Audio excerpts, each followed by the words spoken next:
আমায় ছিঁড়ে খাও হে শকুন। এই কবিতা শহীদ শরীফ উসমান হাদি নিজেই আবৃত্তি করেছিল।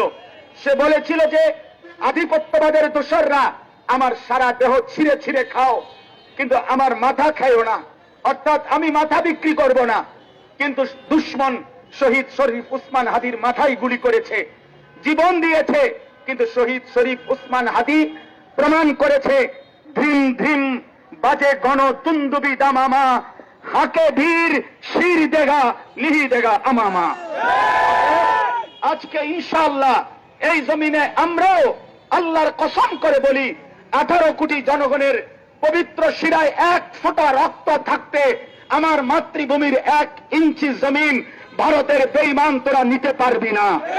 এই জমিন 1 রক্ত নয়, 1 হাদি নয়, লক্ষ কোটি হাদির রক্তের পবিত্র জমিনে প্রয়োজনে খুন ঝরবে, কিন্তু আজাদি থাকবেই থাকবে, থাকবেই থাকবে, থাকবে